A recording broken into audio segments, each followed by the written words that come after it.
There's nothing good that can come of transitioning from a gas station bathroom to Octomore. My first thought was, I can't. Ah, this is a good podcast moment. You broke me. Paul has to push the microphone away.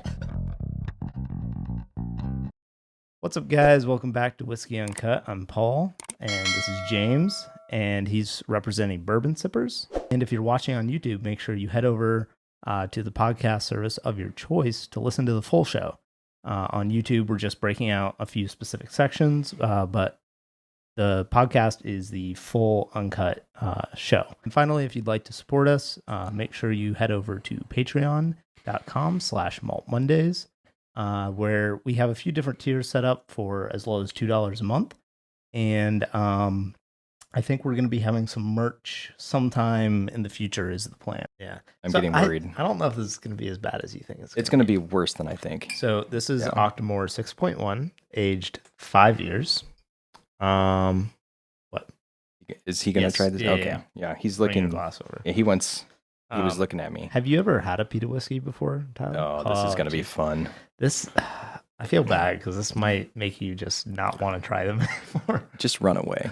Leave while you can. So, not to recommend this too highly, but while I was on vacation, You can smell that like 5 feet above the glass.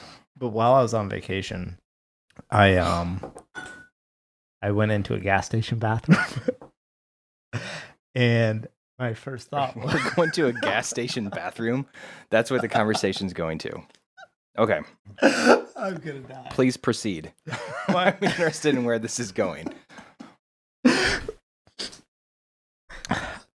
There's nothing good that can come of transitioning from a gas station bathroom to Octomore. My first thought was, I can't. Ah, this is a good podcast moment. You broke me. Paul has to push the microphone away and gain his composure. All right. Tell me how Octomore smells like a bathroom. No, the bathroom smelled like Octomore. Oh, is that different? I don't understand how that's different. I was like, man, this bathroom smells really good. Oh, or does the Octomore smell really bad? Like I'm not sure which one to lean to. Like I've never noticed. I should do a review for Bourbon Sippers and be like, this smells like Flying J bathrooms as you go through Ohio. No, like that's is it pretty common in the wine world, you know. Oh yeah, bathroom notes I've seen a lot. But to be able to smell, the saddle, the 10-year-old saddle leather. I'm sure I would smell a saddle before I smelled a bathroom and said, yeah, Hey, this is what Paul does. He goes to bathroom and be like, man, I really wish I had a whiskey that smelled like this specific bathroom. Like this rest stop is where I want my whiskey to fall. What do you want? You want another glass? Yeah, Tyler, here's your bathroom in a glass. Enjoy. all I'm saying is there were nice notes of vanilla in that bathroom. I bet there was. Yeah, I bet there was. This is odd, but I'm going to kind of agree with you because you know what I smell when I smell this? I smell bacon. And I've gone to lots. Thank you. I've gone to lots of bathrooms where I smell bacon, and that's not a good thing. If you go into a bathroom and you smell bacon, just leave. Don't go any further. Just leave. But I get bacon. So to me, this is cooked meat. This is barbecue in a glass. Yeah, it smells like bacon.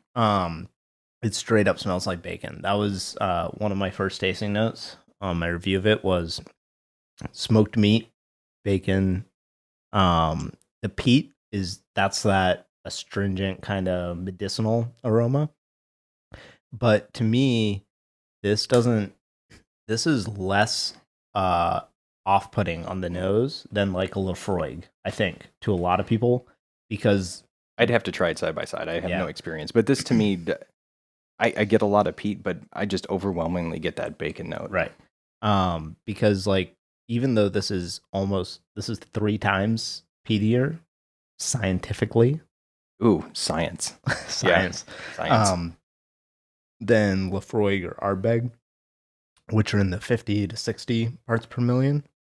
I don't think the human nose can actually perceive anymore. So we've broken the level of human nosing. Now I think when you taste it, I think the actual flavor of it is more intense than those would be. Do I have to taste it? Yeah, or can I just stop by saying that it smells like bacon?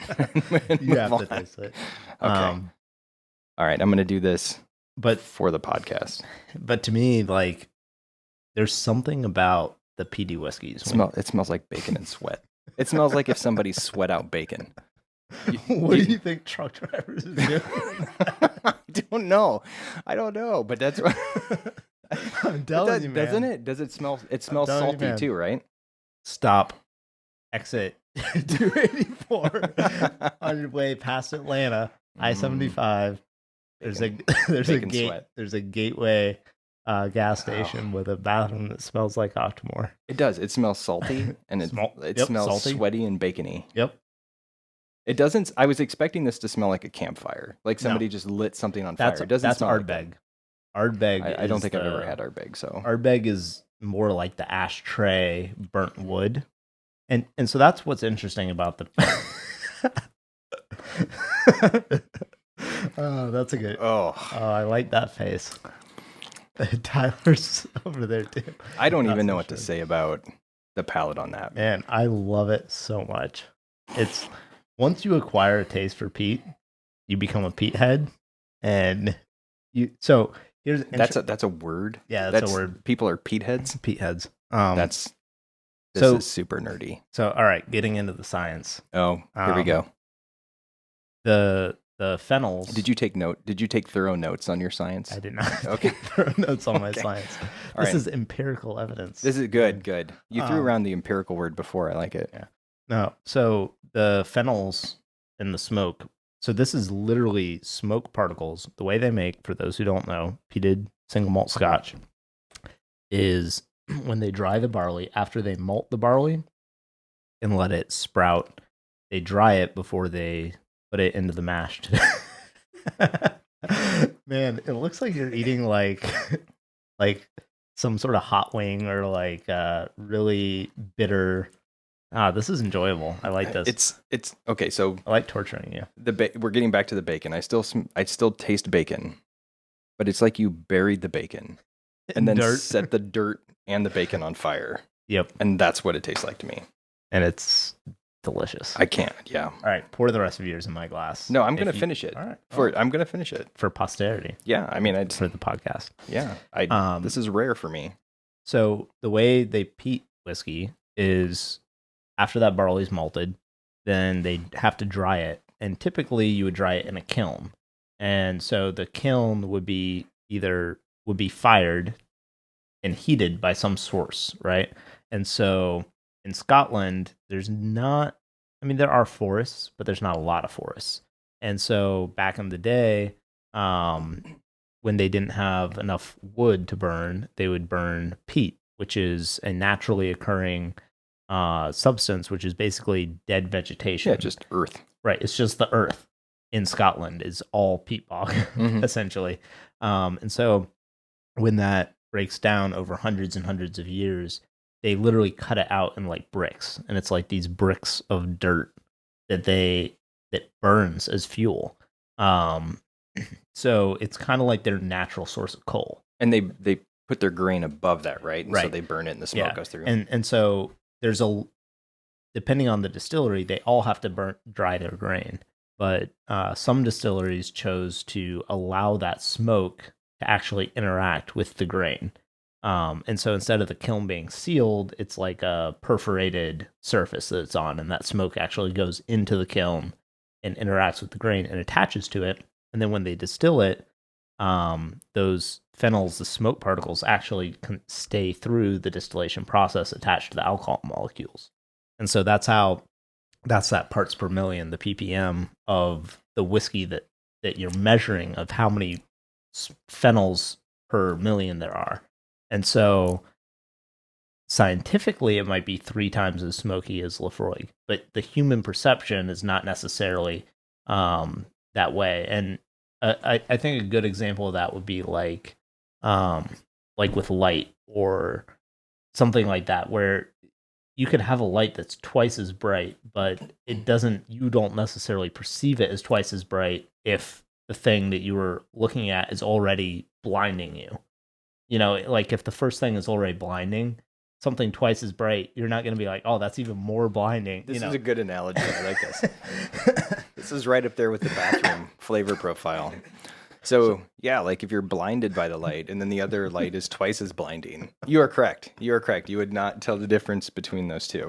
So, yeah, so that's how they get it into the whiskey. Well, I will say that, I was a little bit put off by the nose, but on the palate, it's surprisingly horrible.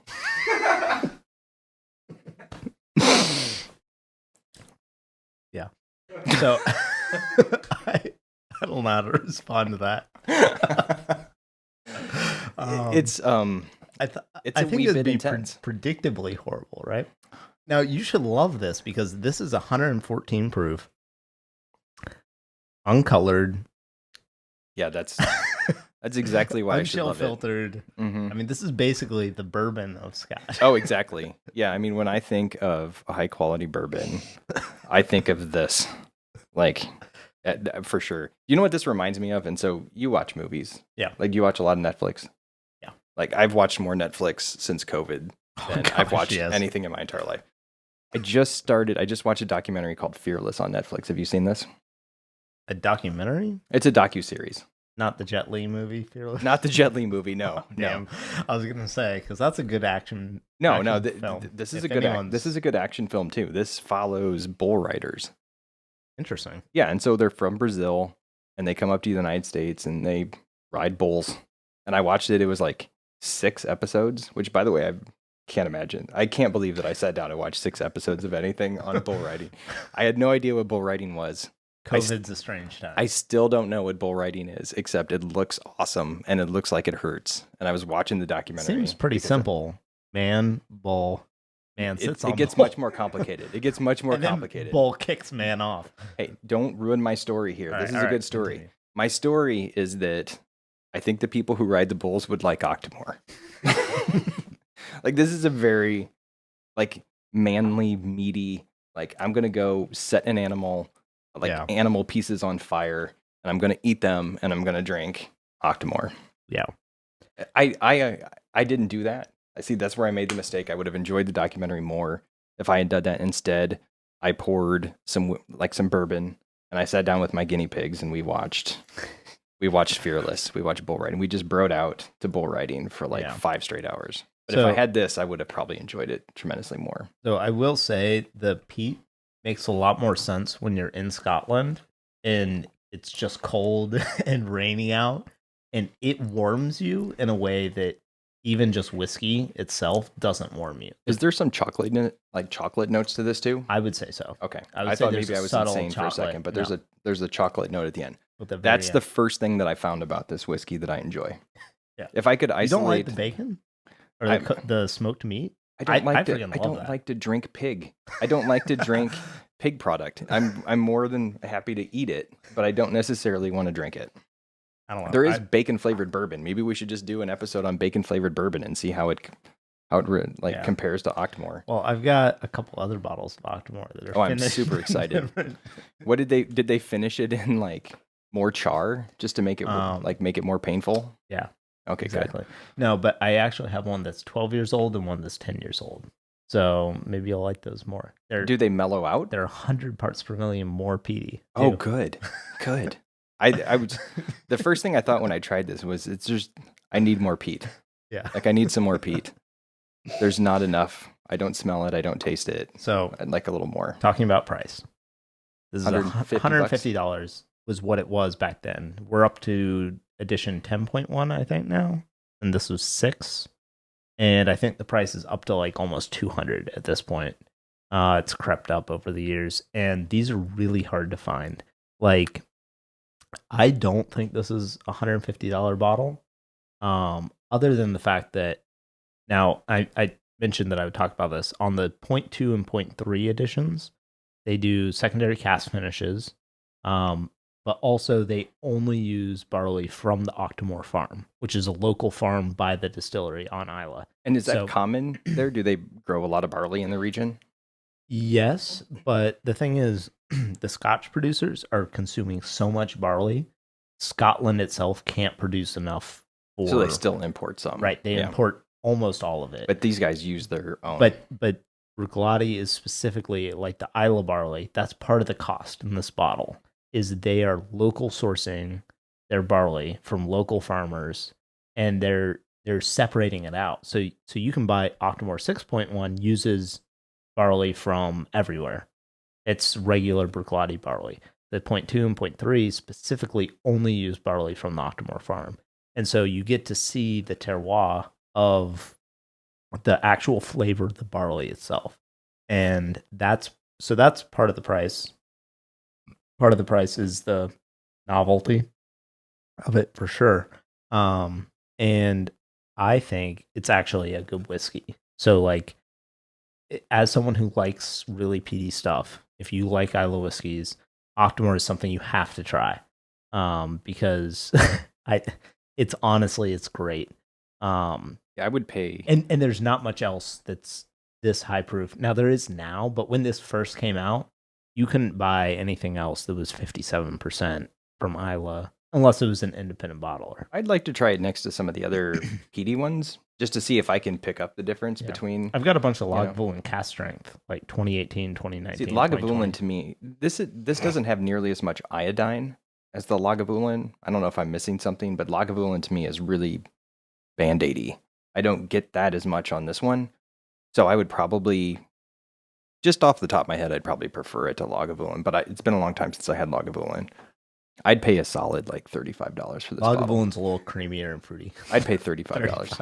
Yeah, right now, I'd pay you cash $35 for that And then bottle. you dump it down the drain. I would use it in cocktails and mask all the smoke. There you go. Yeah. Actually, or in recipes as a substitute for bacon. Or like, I feel like you could use this as a mezcal. You could. Yeah, you could. You could use peated Isla whiskey as a mezcal kind of thing. But I've seen people mix Octomore with Coke and say it's delicious. Now, that's one of the weird things. And I'm just like, I like Octomore, and there's no way that tastes good with Coke. No, that would taste horrible with Coke. It's too expensive and rare for me to risk. You should try it. Try it. For the sake of the podcast, go get some Coke, pour some Coke in there. See what it's like. I'm not going to do it, James. You should do it. I can't do it. Man. I can't even drink it out of a Glencairn. So I'm willing to go to all limits for this podcast. I can't add it to Coke. I tried it. I think that's the equivalent. I tried it. You should be able to try it with Coke. You're just more dedicated than I am. I'm very dedicated. Yeah. So anyway, wrapping this up, what do we think about young Scotch versus young bourbon? Do you think young bourbon holds up better? Across the board, I don't know, or honestly, is it more case by case? I think it's probably case by case. I think I like the Bruichladdich. I do. I mean, obviously the Nelson is more in my wheelhouse in terms of flavor profile and more what I'm used to. And I wanted to have the standard Bruichladdich, the young one, for you rather than the cask finish, because the cask finish alters it a lot, or not the finish, but the sweet wine cask. Yeah, I think the difference here gets back to what we've talked about on all of these podcasts, is that if you look, both of them can make good young whiskeys, but you're going to pay so much more for the young Scotch than you're going to pay for the young whiskey. There's just no comparison to me in a $30 bottle of the Nelsons versus 70 or 80 on these other ones. Yeah, and that's one of the things that frustrates me so much about enjoying Scotch a lot, is the fact that Scotch is just, no matter what, you are paying double, almost, and it's usually exactly double for equivalent, what I would say, quality or flavor or, whatever. Especially as you get up to the upper ones, right? And you get into the $100 and $150 range. Those are more like $50, $75 bourbon range. Yeah. Now, the only thing I'll say that Scotch has the advantage on in bourbon is old stuff. Try spending $120 to get an 18-year bourbon. Good luck. Yeah, I'm trying to think. I don't. Well, that's probably tough. Yeah, that's tough. Exactly. So I do have an 18 I do have an 18-year-old rye from Lock, Stock, and Barrel that I think I paid about $150 I've or had so. Lock, Stock, and Barrel once, and I really enjoyed it. It's amazing. I would love to try it again. I have the 18 and the 20, so sometime if we do like a big bottle day, I'll bring in those and we can try them. Because on the affordable end, I think bourbon outclasses Scotch every single time. Anything under $75. But once you start getting to $75, bourbon starts just being either it's a craft distillery, like we talked about, that's charging $100 for a 2-year-old whiskey, or it's a super exclusive limited release. And there's nothing out there in bourbon above that like 12-year mark, really, by any of the major producers that doesn't go into the stratosphere of either now people taking advantage of it, like Michter's 20 charging $600 MSRP, or Whistle Pig charging $500 MSRP, and then the secondary being higher even. Whereas with Scotch, you can buy a 25-year-old really good Scotch for like $300, depending on the brand. Now, some brands like Macallan are going to charge you $2,000 for a 25-year-old Scotch, but those 18, 25, 30-year-old, like you can't get that older stuff, and that's where some of the flavors start getting really interesting. Now, it's not always my favorite, but if you like that older, oakier, more tannic flavor profile, you're gonna be beat out price for dollar most of the time by Scotch on the high end, which is weird, but that's just the way the bourbon makes market sense. is. Yeah, I mean it makes sense. I've always said for me the cutoff of bourbon, like I'll pretty much buy. I won't think about it too much if it's $50 or less. You get above $50, and I have to start putting some thought into: is this really going to be worth it or not? Yeah. Especially when you get above $70, $75. For me, it's like $75. Yeah, and so that makes sense. Yeah. And I agree. Once you get above like $100 on a bottle of bourbon, you're probably paying for hype more times than not. Yep. Yeah, so I think kind of getting back to it, I think all of these have qualities that I like, except the Octomore because that's horrible. But I think the other ones. No. You like the chocolate. I do. I forgot. I like the subtle chocolate powder. Yeah, I would not buy the Peerless. I would buy the Octomore probably before I bought the Peerless. And I don't know why, but I probably would. Just because I think I'm angry in general with what people pay for Peerless. I would definitely buy the Greenbrier, no question. That's a gimme. The Bruichladdich, maybe. Like if I was in a mood and I was like, I want something different and I wanted something to share with friends that had that malty backbone, I would probably go out on a limb for that one. Yeah, I think by far the standout in this is the Greenbrier. By price, I mean it's less than half of any of the others, and I don't feel like it stands out as an inferior whiskey at all. No, I agree. I think it's good. So we've learned that American whiskey won again. So I think this is the third podcast in a row now where American whiskey has won. I'm gonna have to change my name from Malt Mondays to bourbon. There's nothing that works there. No. That works. And the other thing we've learned is that you like the smell of bathrooms. Yeah. Specifically in the northern Georgia region. I heard that's where the best ones are. Yeah. Yeah, that's like the zone. They have this really nice vanilla formaldehyde kind of. Yum. Yeah, that's the best. Something about those little biscuits they put in with some aged meat quality in the background, just deep in the glass. Yeah. Now, I think that might have been Jeff who was standing next to me. That's probably what it was. Yeah.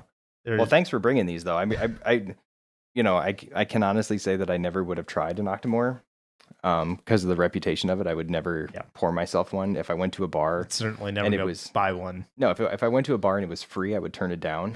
So it's nice and it would probably be $30 at a bar. Yeah. So it's nice to try it here and get something different. I'm curious to see if I ever get to the point where I can drink that. Yeah. I mean, my first bottle of Pita whiskey was Lagavulin 16, and I had to suffer through it, basically. And then eventually I just acquired a enjoyment for it. So we'll see if I acquire that. So anyway, thank you guys for listening. What are we talking about next week? Do we know? I don't think we know. All right, so it's a surprise. But watch Fearless. Everybody go drink some smoky whiskey and watch Fearless. Watch people ride bulls. It's fun. James, I don't think Fearless is a sponsor of this podcast. Oh, are we not allowed to mention people that are not like sponsors for the podcast? We shouldn't. We should hold that in exclusivity. Actually, we do have our first sponsor. It's Little Wing Recording Studios. My father. Oh, wow. We have a fan club of one. Yep. Got our first patron at the producer level. So do you have a script you have to read for your dad? Yeah, thank you. Yeah, you need to get on that. We got a shout out. Got a little toast. Toast. We'll do some Octomore. It's good stuff. Octomore toast. Yeah. And if you would like to support the show, right now our tiers are a little more set up just as thank yous. But we have some plans to offer some merch, and hopefully we're going to try and figure out legality-wise, maybe doing some like virtual tastings and having Patreon be a way for you guys to support us at a level that we send out samples or something like that. Figure out a way to do something around that where you guys can be a little more part of the experience here.